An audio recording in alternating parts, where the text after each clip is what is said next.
나는 하루 종일 차를 몰며 일하는 사람이다. 사무실, 책상 대신 운전석이 내 일터고 정해진 점심시간도 정해진 식당도 없다. 체질 탓인지 한 끼를 걸으면 오후가 통째로 무너져 내리는 느낌이라 웬만하면 아침마다 도시락을 챙겼다.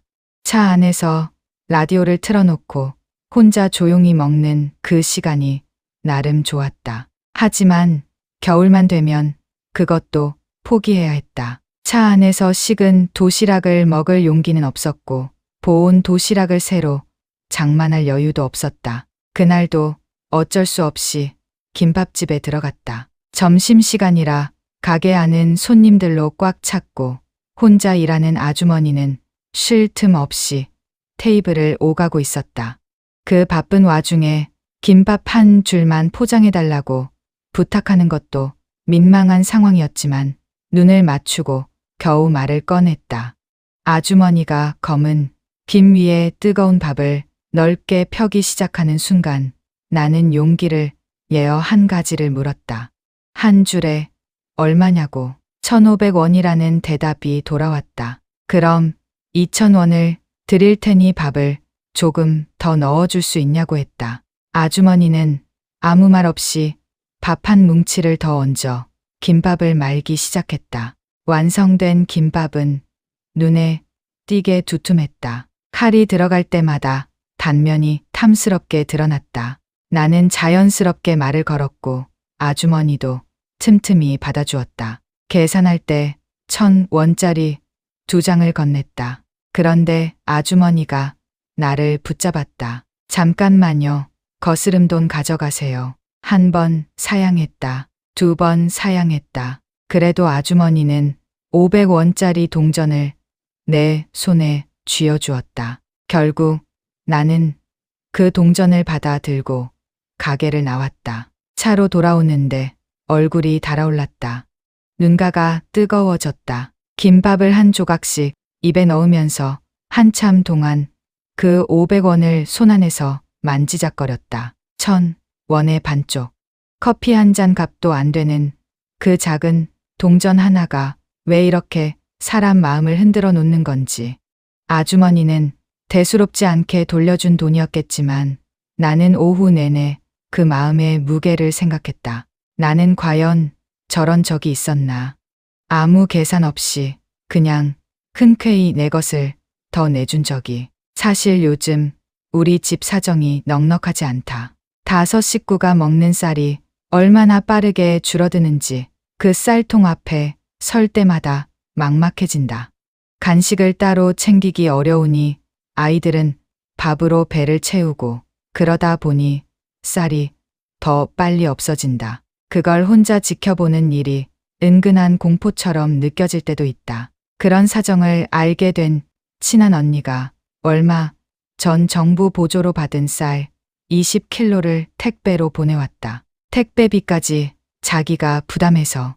그 쌀이 얼마나 귀하게 느껴졌는지 모른다. 받자마자 솥 가득 밥을 안 치고 누룽지도 한가득 만들었다. 겨울에 국을 매일 끓이기 어려울 때 누룽지탕 하나면 든든하고 바삭한 누룽지는 아이들 간식으로도 그만이다. 마침 이웃이 놀러왔고 나는 그 누룽지를 대접했다. 다들 맛있다며 잘 먹어주었다. 다음 날도 사람들이 모였고 있는 반찬 없는 반찬 긁어모아 저녁 한 상을 차렸다. 오랜만에 사람들을 배불리 먹인 기분이었다. 선물로 받은 것은 마음이 넉넉해지게 만드는 것 같다.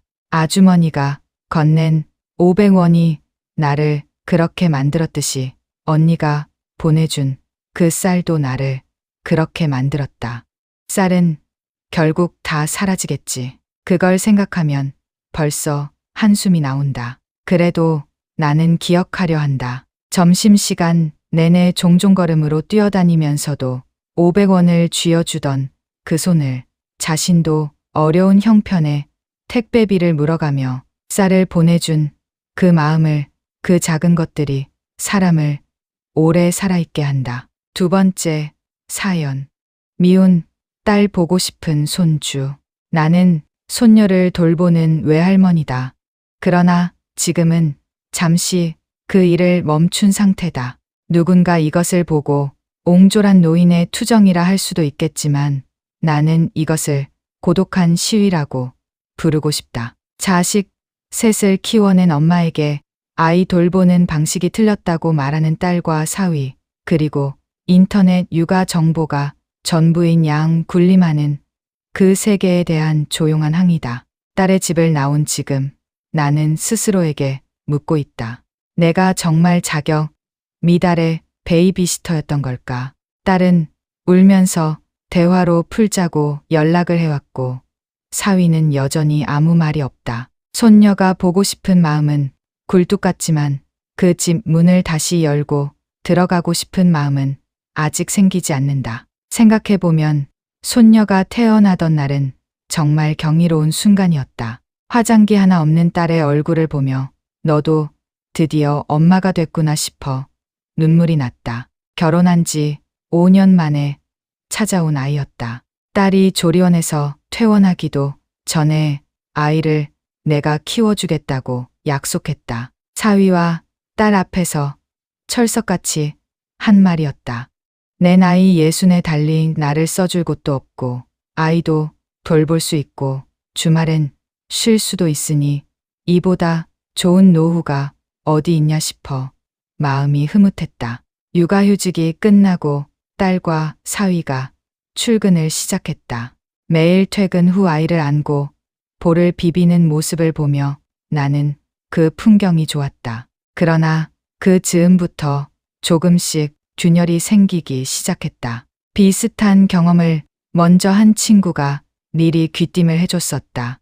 딸 내외가 원하는 대로 해달라 하면 속으로는 참으면서 겉으로는 맞춰주다가 어느 순간 한계가 와서 결국 한 번은 크게 부딪히게 된다고. 그 말을 늘 마음에 담아두긴 했지만 이렇게 되리라고는 몰랐다. 발단은 이유식이었다. 딸이 이유식을 먼저 먹이고 우유는 나중에 줘야 한다고 했는데 나는 그날 우유를 먼저 먹이고 이유식을 먹였다. 먹기만 하면 되는 거지.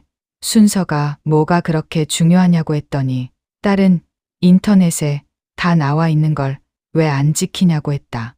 목욕물 온도도 확인하지 않고 대충 씻긴다는 말도 들었다. 사위도 딸 편인 눈치였다. 그 순간 나는 더 이상 참지 않기로 했다. 그렇게 똑똑하면 전문 보육사에게 맡기든지 아니면 시어머니께 부탁하라고 했다.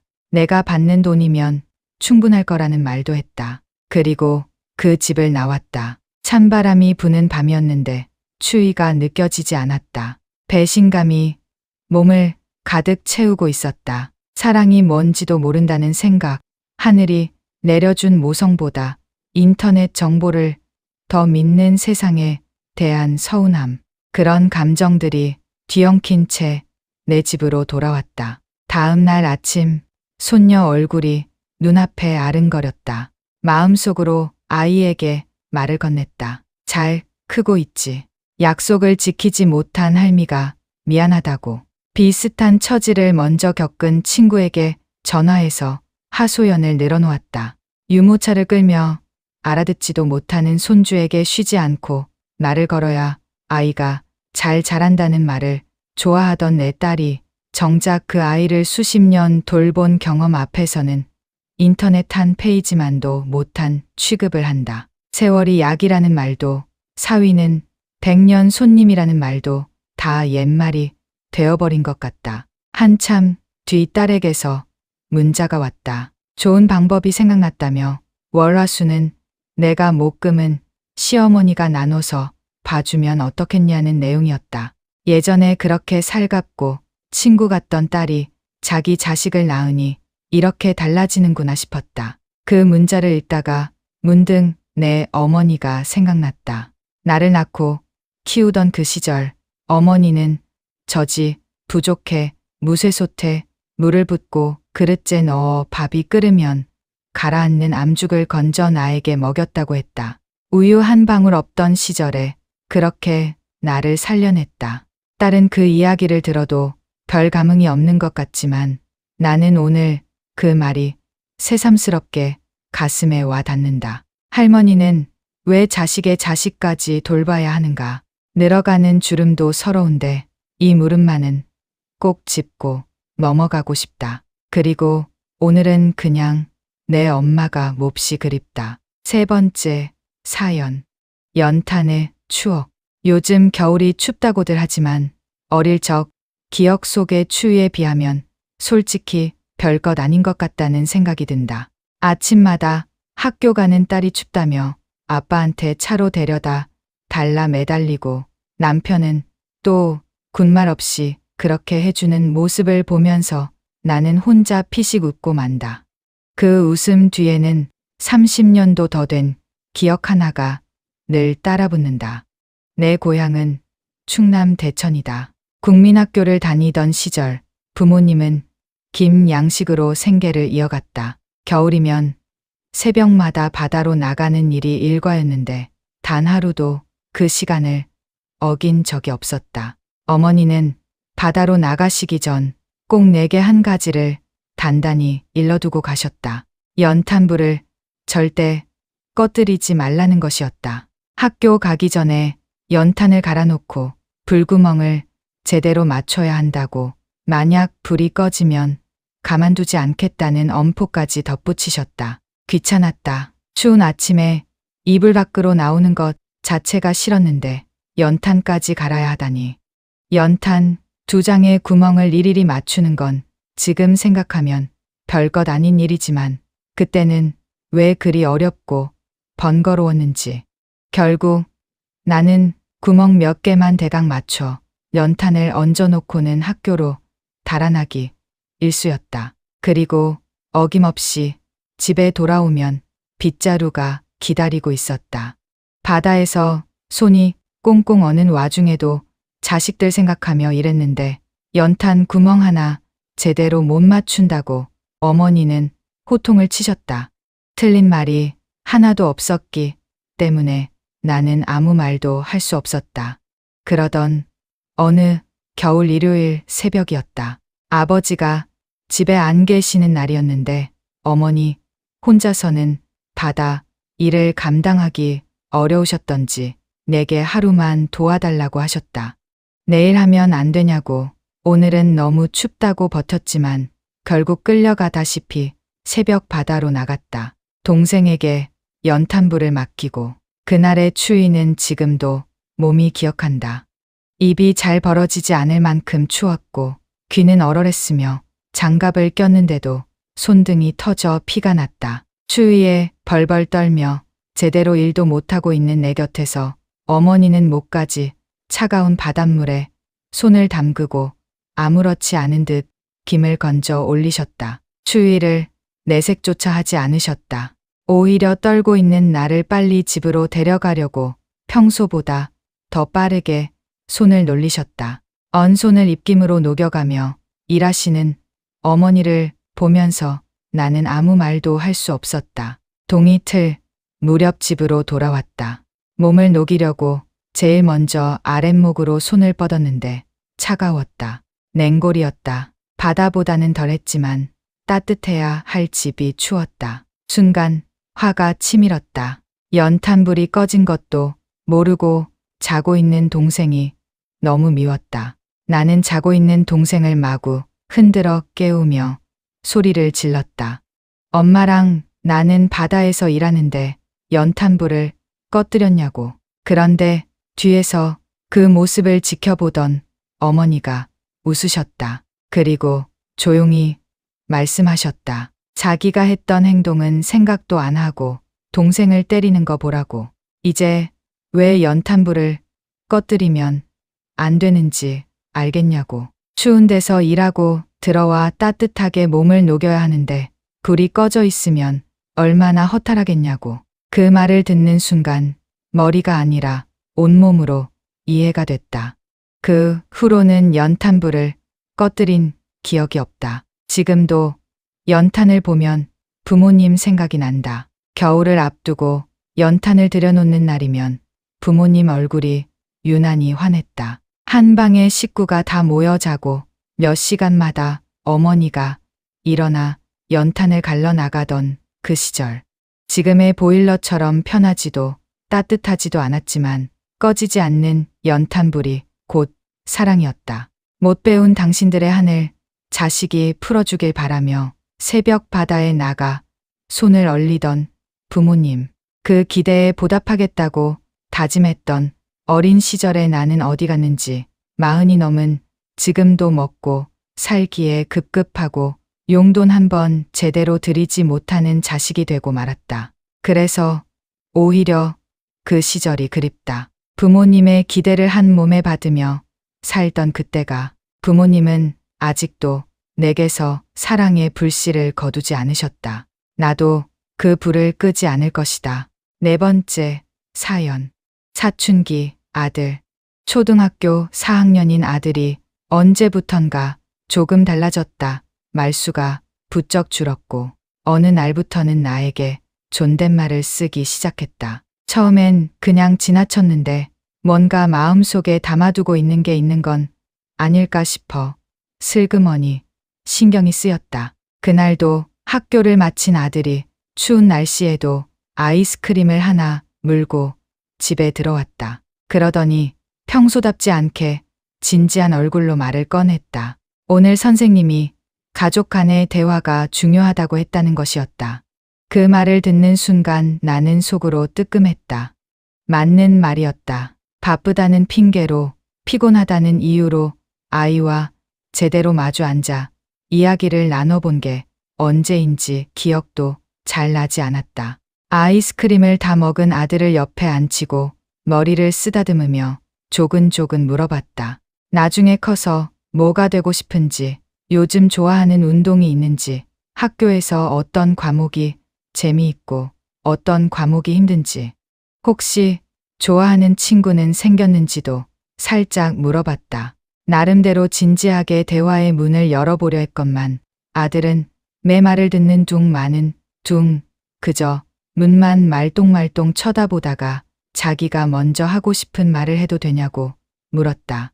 그러라고 했다. 어차피 대화란 서로 하고 싶은 말을 나누는 것이니 내가 먼저 다 털어놓고 나서 엄마도 하겠다고 했다. 그런데 그 순간부터 아들의 입에서 말이 쏟아지기 시작했다. 기다렸다는 듯이 한 가지씩 또박또박. 첫 번째 요구는 밥이었다. 죽 같은 밥 말고 제대로 된 밥을 해달라는 것이었다. 사실 나도 안다. 요즘 밥이 좀 질게 됐다는 걸.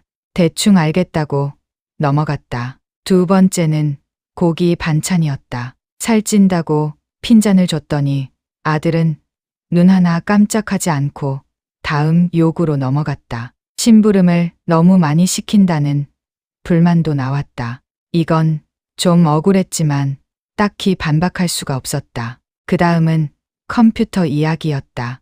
오래된 컴퓨터가 너무 느려서 게임 하나 접속하는데 30분이 걸린다는 것이었다. 돈이 없다고 했더니 잠깐 침묵하더니 그냥 다음으로 넘어갔다. 옷도 낡아서 친구들 앞에서 부끄럽다고 했다. 엄마도 새 옷이 없다고 했더니 그것도 그냥 넘어갔다. 이쯤 되니 이 아이가 나를 협상 상대로 보는 건지 아니면 민원 창구로 보는 건지 헷갈리기 시작했다. 그런데 마지막 말이 나를 완전히 무너뜨렸다. 아들이 잠깐 뜸을 들이더니 이 말은 하지 않으려 했는데 그래도 말해야겠다며 꺼낸 것이 있었다. 지난 추석에 빌려간 세뱃돈 3만 원을 언제 돌려줄 거냐는 것이었다. 순간 머릿속이 하얘졌다. 그걸 아직도 기억하고 있을 줄은 몰랐다. 하루만 빌려달라고 했던 게 그렇게 오래된 일도 아니었는데 그것도 어린 자식한테서 빌린 돈이었는데 사실 그 돈으로 파마를 했다. 오랫동안 미용실을 못 갔던 터라 추석에 아들이 받은 세뱃돈에서 잠깐만 쓰고 갚겠다고 했던 것이다. 그런데 갚지 못한 채 시간이 흘렀고 아들은 그것을 잊지 않고 있었다. 이번 설에 세뱃돈을 또 받으면 한 번 더 파마를 할까 은근히 생각하고 있었는데 이제 그것도 틀린 것 같았다. 멋쩍어서 억지로 웃었지만 속으로는 진심으로 미안했다. 평소에 약속은 생명이라고, 사람은 한 번 한 말을 지켜야 한다고 그렇게 가르쳐 왔으면서 정작 엄마 본인이 아이와의 약속을 지키지 않은 것이다. 결국 알겠다고, 꼭 갚겠다고 했다. 아들은 그제야 조금 풀린 표정을 지었다. 나는 슬그머니 자리에서 일어서려 했는데 아들이 바지자락을 붙잡았다. 대화를 더 해야 하지 않냐는 것이었다. 할 말을 잃었다. 나는 대화를 하러 앉았다가 오히려 아들 앞에서 조목조목 심판을 받은 셈이 됐다. 밥, 반찬, 심부름, 컴퓨터, 옷, 빌린 돈까지. 아이가 그동안 얼마나 많은 것들을 꾹꾹 눌러 담고 있었는지 그 목록이 나를 찌르듯 다가왔다. 웃기기도 하고 한편으로는 마음이 찡했다. 하고 싶은 말이 그렇게 많았을 텐데 말수가 줄고 조용해진 것이 그냥 철이 들어서가 아니었구나 싶었다. 따지고 보면 이 아이가 원하는 것들은 거창한 게 하나도 없었다. 맛있는 밥, 고기 반찬, 덜 낡은 옷, 잘 돌아가는 컴퓨터, 그리고 엄마가 약속을 지키는 것. 그게 전부였다. 어린 자녀를 키우는 분들, 혹시 이런 상황에서는 어떻게 하시나요? 저는 그날 아들 앞에서 제대로 된 대답 하나 못하고 그냥 같이 멍하니 앉아 있었습니다.